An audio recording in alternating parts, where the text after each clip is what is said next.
My name is Susan Grant. I'm 29 years old.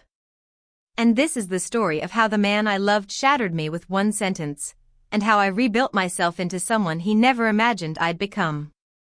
It started with an umbrella. It was a drizzly March afternoon in Seattle, the kind of gray where you can't tell where the sky ends and the sidewalk begins. I had just moved into the city a few weeks earlier, fresh off a painful job loss back in Austin.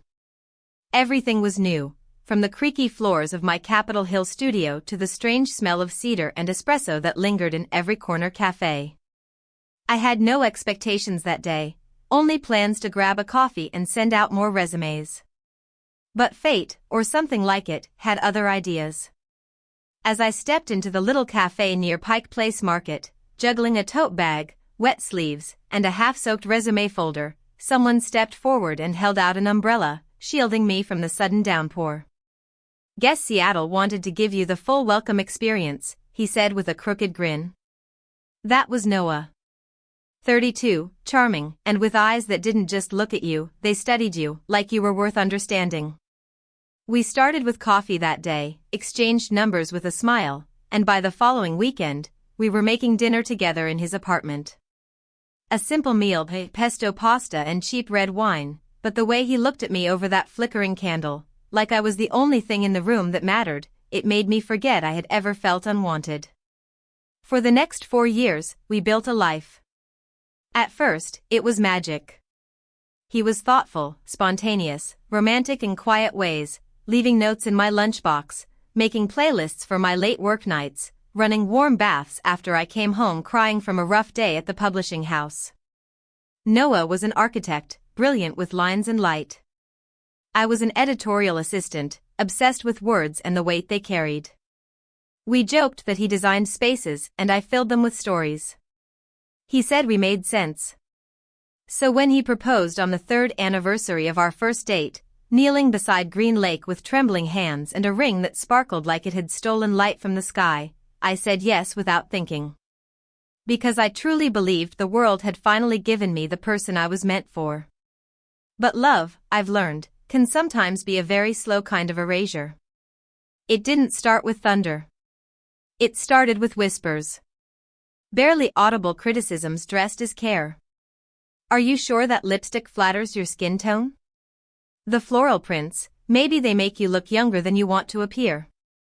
I love your hair long, but short might be more professional, no?"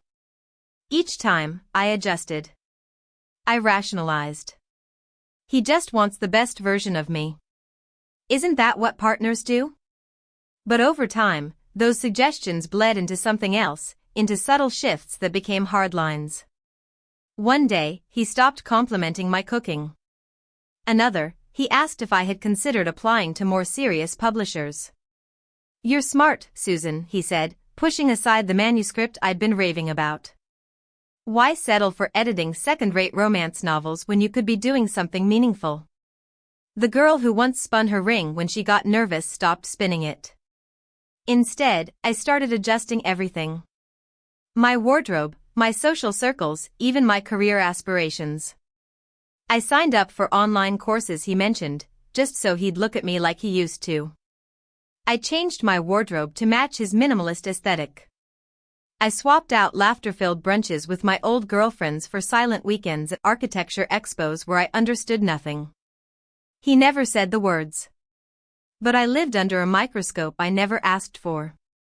And still, I stayed.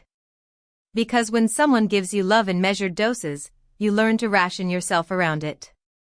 You make yourself smaller, quieter, hoping they'll notice the effort. Hoping they'll love you louder again. Then came the night he shattered me completely.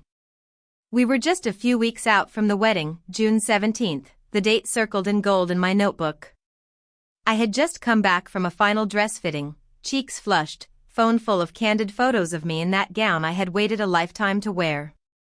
It was simple, elegant, and exactly what I had imagined when I was 16 and dreaming of love. I showed him the photo. He looked at it for less than a second and said, "Are you not planning to wear something more extravagant?" "My mom's worried it's too plain." My heart dropped. Plain. That word rang like a sentence. Because I knew then, he didn't see me. Not the real me. Just the version he had sculpted. Trimmed. Edited. I forced a smile. You don't like it? He shrugged. I'm just not sure it's the right look for the life we're building. And then, like he'd rehearsed it, he added. Susan, I don't think you're wife material. I froze. Excuse me? He sighed, placing his glass on the table. You're sweet. You're good. But I've been thinking. When I picture the future, the events, the business functions, the image I need to project, I'm not sure you fit that image. I wanted to scream. To throw something. But instead, I just laughed. A small, broken, ridiculous sound that surprised even me. You proposed to someone you didn't think was wife material? I asked. He didn't respond. He just stood there, unmoved. Like this was a business decision he'd already made in his mind. And I was the poor investment. So I walked into the bedroom. Grabbed the small suitcase I'd never unpacked after a trip home. Folded my clothes, quietly. No tears. No pleading. When I walked back out, he was still standing there. Frozen. Watching. I placed the photo of my wedding dress on the table and said, You once said I was the gentlest part of your life. So let me help you feel light again. I'm walking away. And I did. That was the end of the life I thought I was building. But it was also the beginning of the one I was meant to create. I didn't cry that night.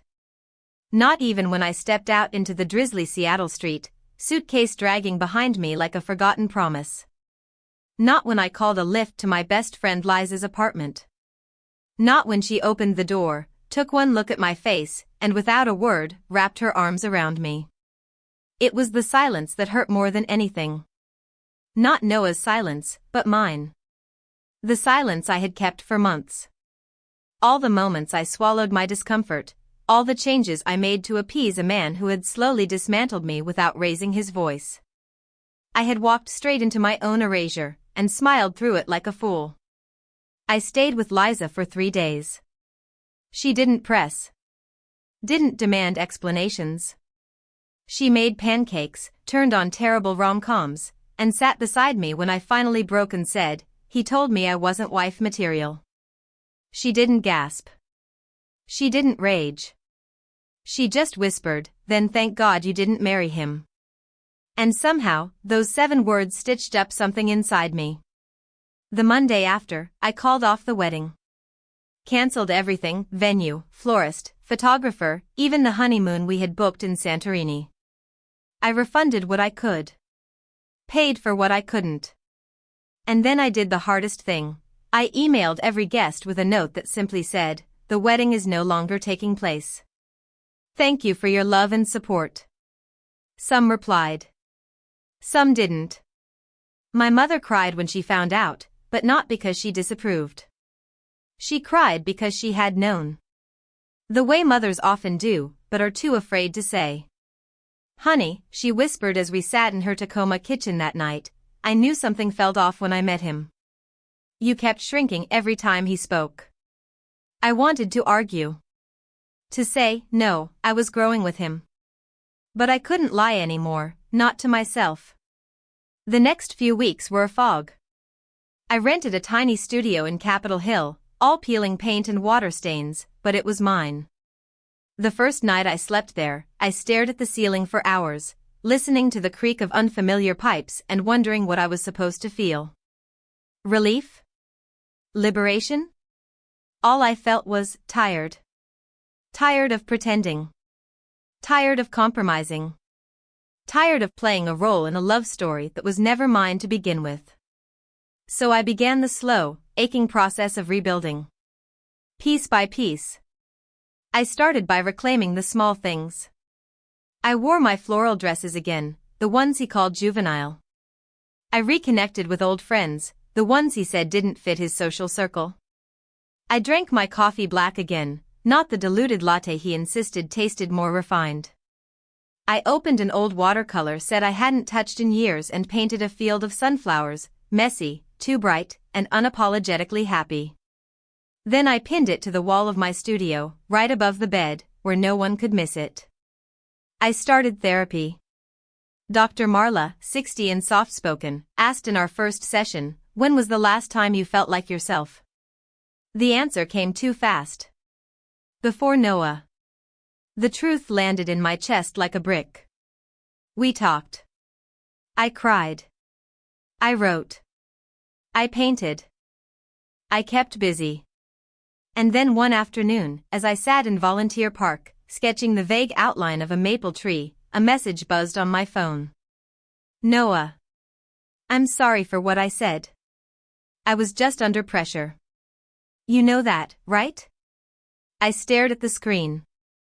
I didn't reply. Not because I was trying to be cold, but because the old version of me, the one who would have instantly jumped to fix and forgive, didn't live here anymore. A few days later, another text. "We've been through too much to end like this. Let's talk. I still love you." And then, silence. Except for the sound of the pen scratching across my journal, where I wrote, "Love should never feel like this much work to be accepted." Weeks passed. Seasons turned. I turned 30 that July and didn't throw a party. Just bought myself a necklace with the word enough carved in cursive. A promise to myself. It was around that time that Liza invited me to her birthday party. It was just a small thing, her backyard, some friends, music, wine. I wasn't in the mood for socializing, but she coaxed me with the promise of lemon cheesecake and no questions asked.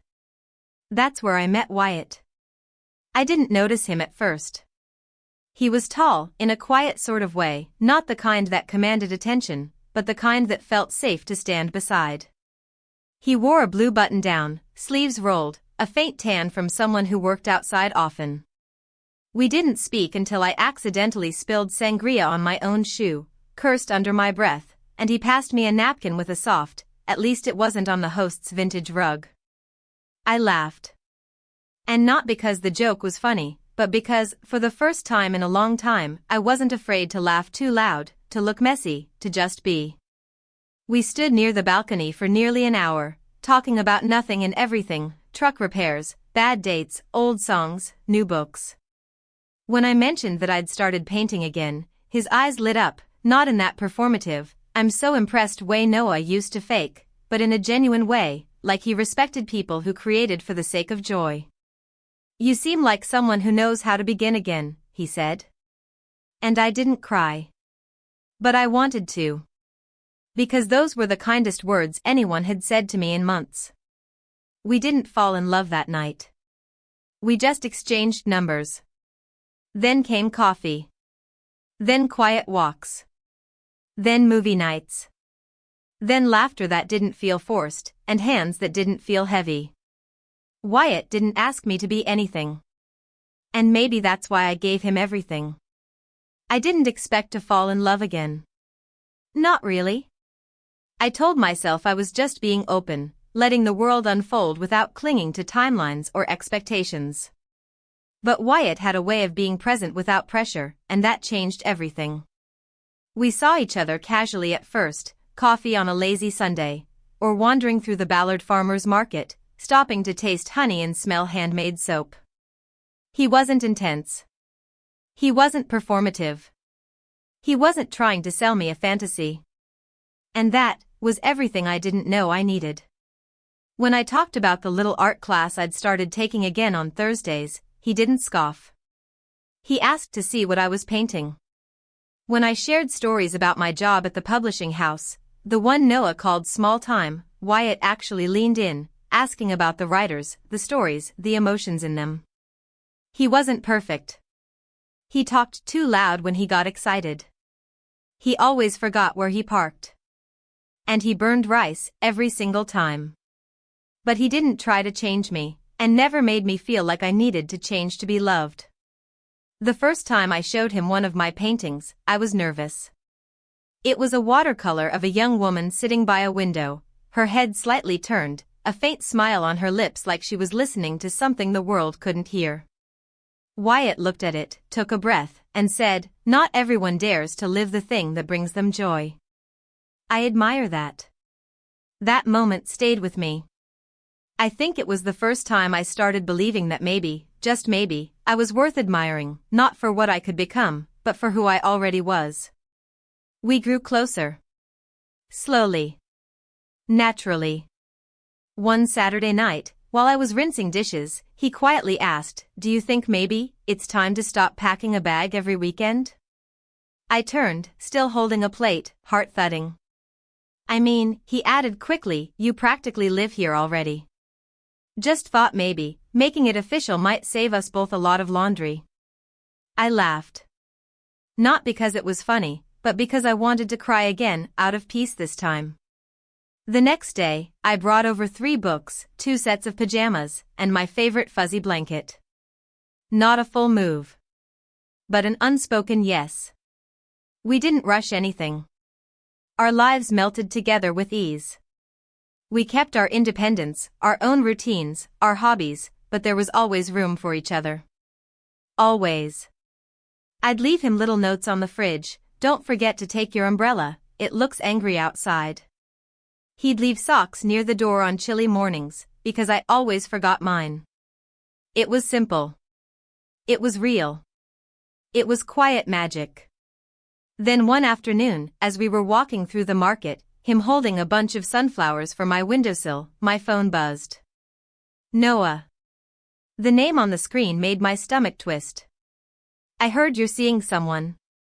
I wish you happiness, but if you ever want to talk. I'm still here." I stared at it. I didn't respond. I didn't need to. Wyatt noticed the look on my face as I tucked the phone into my coat pocket. He didn't press. He just waited. Later that evening, when we were home, he gently asked, "Everything okay?" I hesitated. Then I handed him the phone. He read the message, then looked at me, not with jealousy, not with fear. Just calm understanding. "I don't think the past needs to be erased," he said. "But I also believe you're strong enough to know what's worth keeping." He didn't say it to sound wise. He meant it. And in that moment, I knew I would never again beg for love from someone who made me feel small. A week passed. Then another message. "I shouldn't have said those things. You know that, right? I miss you. I always will." Still, I didn't respond. Not out of spite. But because I had already found closure in the quiet space I had made for myself. In the arms of someone who didn't need me to change in order to love me. But Noah wasn't done. The third message came on a Thursday morning. I passed by our old place. "Saw the wall where you painted those dandelions. Do you remember that day?" I was wrong. You're the only one who ever truly understood me. If you're open to it, I'd like to see you. Just once. To apologize face to face. I stared at the screen for a long time. I wasn't angry anymore. I wasn't grieving either. I felt nothing. That kind of silence inside you? It's not hollow. It's peaceful. I replied. "I hope you find peace. But I don't need to hear any more apologies. Let the past rest." That evening, Wyatt and I sat on the couch, watching a documentary, half of which I missed because I was too lost in thought. I finally said aloud, "Noah asked to meet." Wyatt didn't flinch. He turned his head, eyes steady. "What did you say?" I told him no. He smiled. "Good. Not because I don't like him, but because you don't need that anymore." That was the moment I knew, without a doubt, I was finally done performing. Finally done seeking validation from someone who only ever saw me as a project. Weeks went by. We filled them with bike rides, movie nights, painting sessions, and long walks under Seattle skies that never quite made up their mind. And then came the day of our housewarming party. It was the first place Wyatt and I had picked together, our little rental with a creaky deck and mustard yellow kitchen tiles he said he hated but secretly loved. We had painted the walls together. Burned our first pie together. Argued about where to put the bookshelf, then laughed when we realized we didn't care. That day, about 20 people came with friends, family, a few coworkers. Monica brought her legendary lemon cheesecake. Liza helped hang string lights in the backyard. Everything was simple, heartfelt, us. And then Monica appeared in the kitchen. Her expression was off. Soda can in hand, voice low. Susan. Noah's outside. He showed up. My fingers froze on the tray of glasses I was holding. What? I don't know who invited him, she said. But he's here. And I think he's already had a drink. I took a breath. Steadied myself. Then nodded. Let him in. But make sure no one gives him another drink.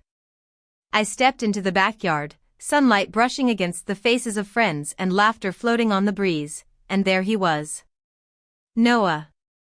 Standing by the drink table like a ghost who had wandered into the wrong dimension. His white button-down was wrinkled. His face looked flushed, the familiar handsome contours blurred by what I now recognized as a dull ache behind the eyes, regret, maybe. Or ego bruised too late. He was fiddling with the cork of a wine bottle, trying too hard to look casual. He looked up and saw me. His face shifted, like he hadn't actually believed I'd be the one to face him. Susan, he said, voice a little too loud, a little too slurred. You look, well. I didn't flinch. I didn't offer a smile. Monica will get you a glass of water, I said flatly, nodding toward her without waiting for agreement. I just wanted to say hi. Just an old friend stopping by, he said with a forced chuckle, lifting the wine bottle as if offering a toast. I nodded politely and led him toward the far corner of the patio, away from the rest of the crowd. My heart was steady, but my mind was calculating every word. Wyatt caught my eye from across the yard. He didn't move, but he was watching, calm, alert. Like a quiet shield if I needed one. We sat down. The space between us felt years wide. I heard you were doing well, Noah said, trying for charm. Publishing more now? Painting too? I said nothing. He leaned back, scanning the setup. You've really built something here. This place is impressive. Still, I waited. Then came the real reason he came. You know, he said, swirling the water Monica had reluctantly handed him, I think part of me always knew you'd land on your feet. You were always determined. Just needed a little guidance. I blinked. Guidance? I mean, he continued, look at you now. You seem confident. Put together. You don't shrink anymore. Maybe. I had a role in that. It was like being slapped by a memory.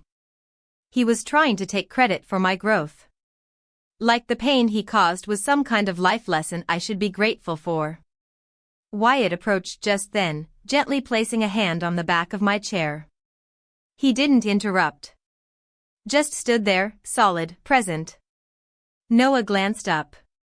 Something in his expression shifted, like he suddenly remembered this wasn't a movie with him in the starring role anymore. I'm genuinely happy for you, Susan, he added.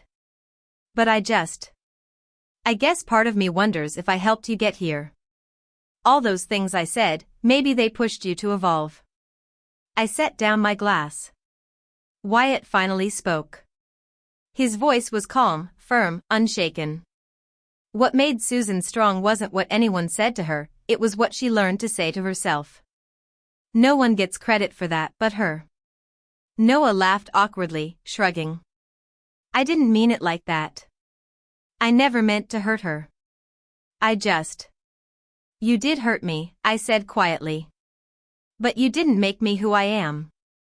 You tried to dismantle me. And when I stopped letting you, you walked away. That's not growth. That's control. His face tensed. I thought we could talk. Just once. Close the chapter. This chapter's been closed for a while, I replied. You just never noticed because you kept reading the version where you're still the hero. He looked around again. For an exit, maybe. For sympathy. For anything that would confirm he hadn't been entirely erased. Then Monica, God bless her timing, appeared like a scene change in a play. Her voice was chipper, loud, deliberate. Oh, Susan, by the way, I ran into Daisy at the candle shop. Remember her? She looked amazing. 6 months pregnant. Her boyfriend's a photographer now. So gentle and kind. You'd love them. The words hung in the air like soft grenades. Noah's jaw twitched. His eyes flicked toward me, searching for a reaction. I offered none. After a long pause, he stood. Well, he said slowly, congrats to you both. Really? Wyatt nodded. Take care. They walked toward the gate together. I stayed back, watching them disappear through the slats in the fence. A few minutes later, Wyatt returned, holding out my phone. He called 3 times on the way out. I declined them. I smiled, small and grateful. Thank you. He kissed my forehead, then said, now please, come try Monica's cheesecake before she brings out the guilt tray and says you're starving yourself again. The rest of the night went on like Noah had never been there. Because, in truth, he wasn't part of this life anymore. He was a chapter. A cautionary tale. A lesson etched into the corners of my new home like a faint shadow I no longer feared. Wyatt and I got married the following fall. A simple ceremony. 30 guests. My mother cried the whole way through, Monica cried too but blamed it on her eyelashes. And Liza? She whispered to me just before I walked down the garden path, this time, you're not proving anything. You're just loving freely. And she was right. Wyatt forgot the vows in his pocket and had to wing them. I forgot the flower girl's basket and tossed lavender sprigs by hand. But it was perfect. Because it was ours. Our wedding wasn't extravagant. It didn't make it to anyone's Pinterest board. No signature cocktails named after inside jokes, no choreographed dances, no grand fireworks display. Just a quiet ceremony in the backyard of the home we picked together, with white folding chairs, thrifted table runners, and sunflowers lining the fence. And I wore a simple lace dress. The kind I once dreamed of when I was 15 and circling wedding gowns in a dog-eared bridal magazine. No one approved it. No one gave feedback. I just chose it. For me. There was something sacred in the simplicity. We wrote our own vows. Mine started with, I spent years trying to be the kind of woman someone could love. Then I met you, and you reminded me I already was. Wyatt forgot his lines halfway through and just laughed, took my hand, and said, I may forget words, but I'll never forget to love you, on the good days, on the ugly ones, and especially on the days when you burn the grilled cheese again. People laughed. I did too. Because for the first time, I wasn't performing. Marriage wasn't a reward I had earned by reshaping myself. It was a choice, made in full clarity, not desperation. Of course, real life began immediately. 2 days after the wedding, the sink backed up. The cabinet under it reeked of mildew. Wyatt banged his head twice trying to fix it. I stubbed my toe and yelled loud enough for the neighbor's dog to bark. But we laughed through it. Because love isn't the absence of chaos, it's the ability to sit with it, hold hands, and say, we'll figure it out. We disagreed sometimes. He liked jazz. I liked 2000s pop. He liked spicy food. I had the spice tolerance of a peeled potato. He left the cereal box open. I forgot to turn off the hallway light. But every disagreement ended the same way, with softness. With patience. With knowing that nothing had to be won. Only understood. We filled our little home with books, art supplies, old records, and mismatched mugs. We planted a few herbs, killed them by accident, and tried again. We hung paintings I made on rainy days. Wyatt framed them himself, even the crooked ones, and insisted they were conversation pieces.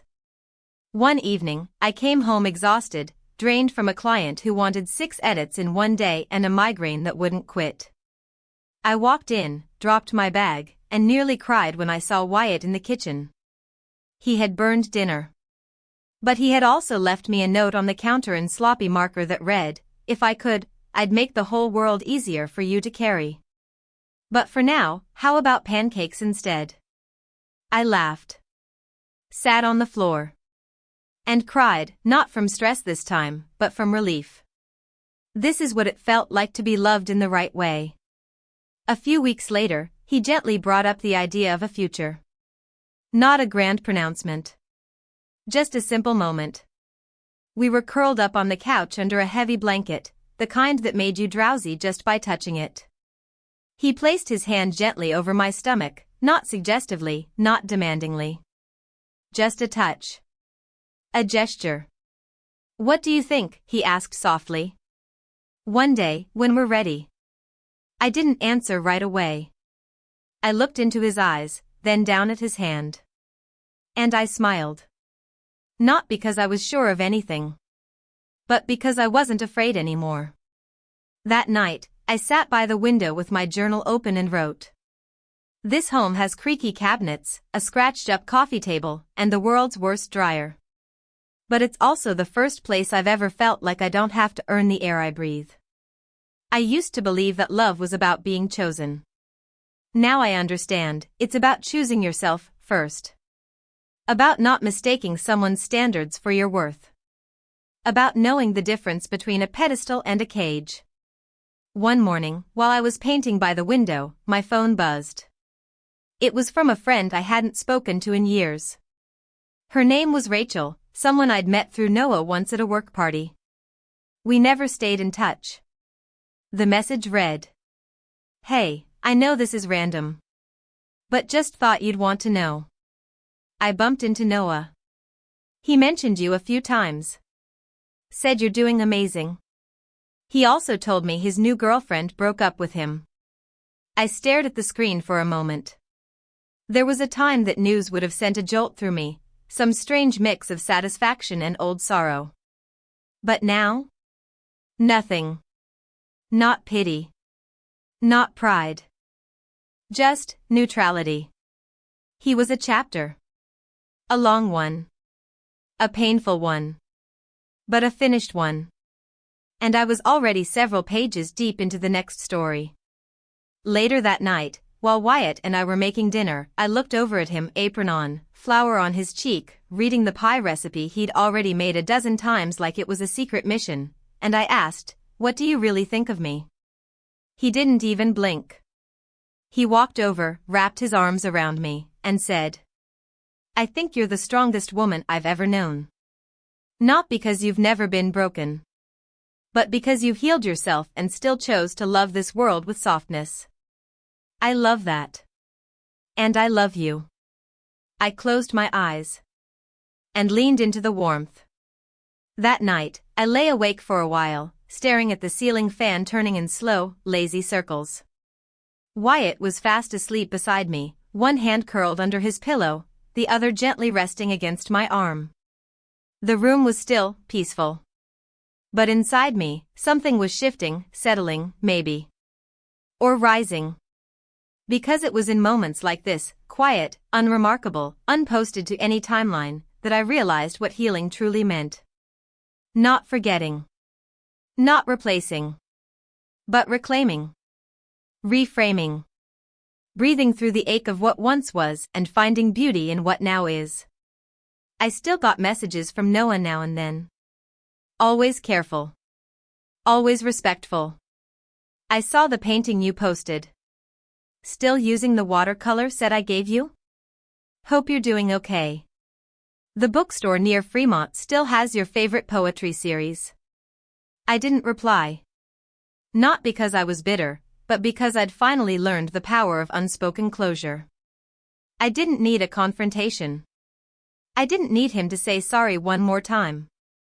The absence of my response was its own answer. Sometimes silence is the most honest boundary you can set. Then, one afternoon, while I was in the middle of choosing curtain samples at a home decor shop, Monica texted. "Clara, you won't believe this, Noah showed up at my work." My stomach tensed. I hadn't heard his name aloud in months. Did he say what he wanted? Said he was just passing through. Asked how you were. Mentioned something about seeing you again. I sighed. Deeply. I knew that timing. The way people try to circle back not because they truly want to fix what they broke, but because they see the shine on your new life and wonder if they still have a place in it. A few days later, another message came in. Clara. I know you said no before. But I keep thinking about us. I remember everything. The way you used to laugh when it rained. That night you got sick and still insisted on editing that manuscript. I miss it. I miss you. Can we talk? Just once. No pressure. No expectations. Just closure. I stared at the screen for a long time. Not because I was tempted, but because I needed to sit with the weight of what that meant. And then I remembered something Wyatt once said on our porch during a rainstorm. You don't owe your past anything but the truth. And if the truth is, it doesn't belong in your future, let it rest. So I replied. I hope you find peace. I truly do. But I don't need more apologies. I already made peace with myself. And that was the last time I answered him. No dramatic goodbye. No final monologue. Just a clear, quiet full stop. I never told Wyatt about that final exchange until a week later.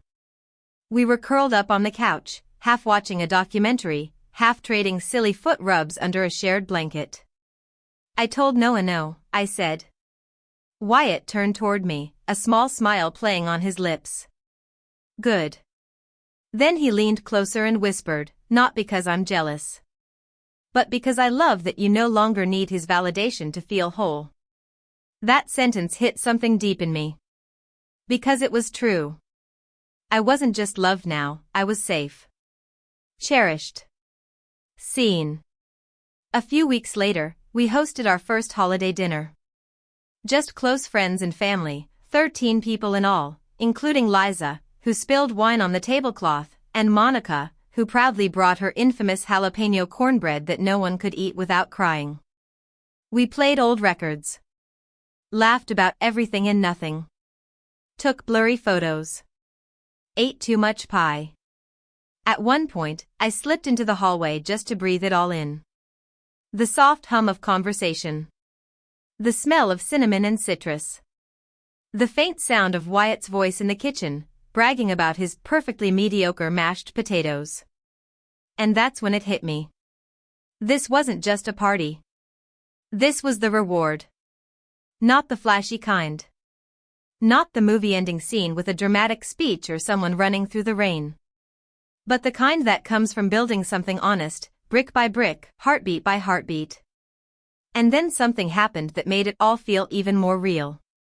A week later, we were sitting on the floor of our bedroom, surrounded by laundry we hadn't folded in 3 days. I was flipping through a magazine, Wyatt was folding socks with absolutely no system. And then, without preamble, he said, you know, I've been thinking. Maybe we should add someone to the house. I looked up, confused. A roommate? He laughed. Not quite. I mean, maybe a small someone. Someone with tiny socks. I blinked. Are you saying what I think you're saying? I'm saying, he said, setting down a sock and taking my hand, if and when you're ready, I'd love to raise a child with you. Not because we're supposed to. But because I think we'd be good at it. Together. I didn't answer right away. I just nodded. Slowly. With a smile that filled my whole face. And said, we'll know when it's time. He kissed my forehead and returned to folding socks, terribly, but with the kind of care that made my heart ache in the best way.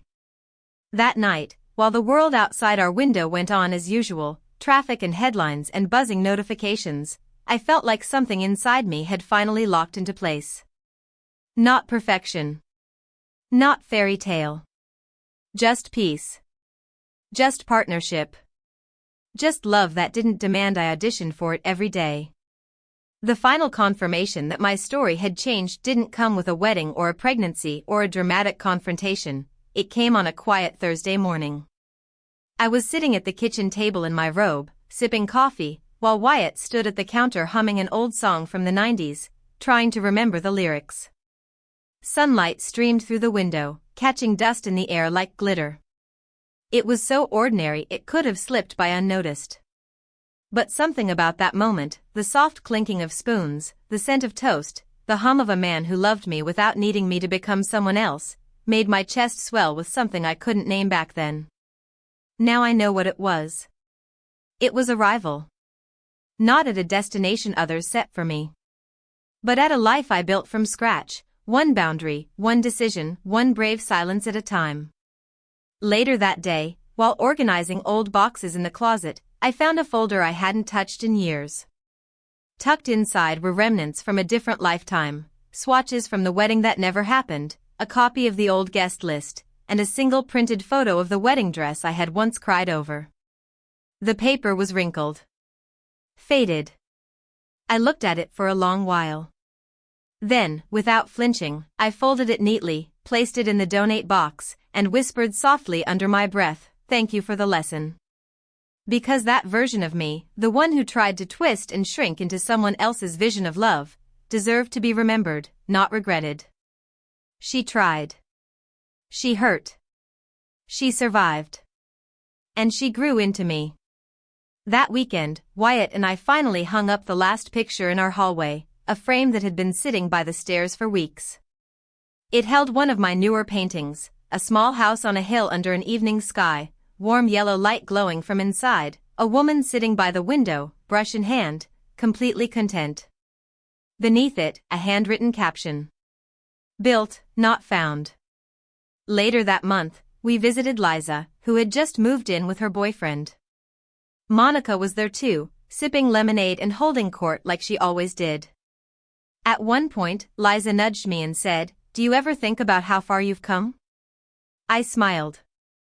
Only every day. And then she added, with a smirk, "By the way, did you hear Noah moved to Portland? Word is, he's working with a new firm." Alone again. The old me would have wanted to know more. Would have gone silent for a second too long. Would have felt something, regret, triumph, pain. But now? I just shrugged. I hope he's doing better. And I meant it. Not because I forgave him for everything, but because I had forgiven myself for letting it go on so long. That was the real victory. Not in watching someone else fall, but in realizing I no longer needed them to. On my 31st birthday, Wyatt surprised me with a wrapped box tied in a navy ribbon. Inside was a new watercolor set, thicker paper, and a note in his familiar scrawl. "You're the one who painted this life.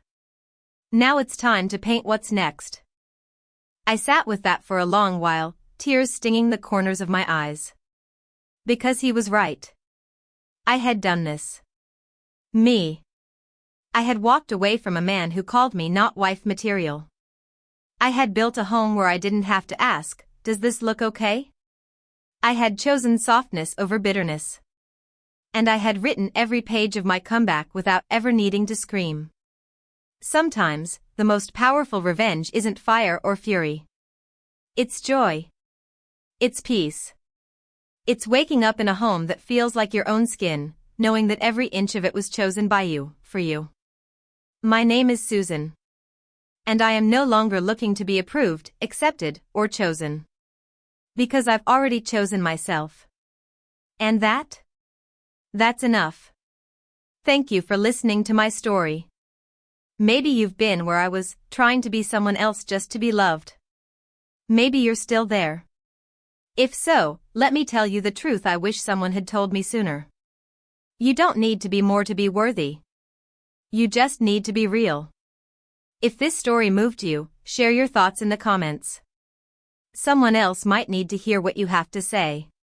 And don't forget to subscribe to Revenge Echoes, where real stories find their power, and healing begins with the truth.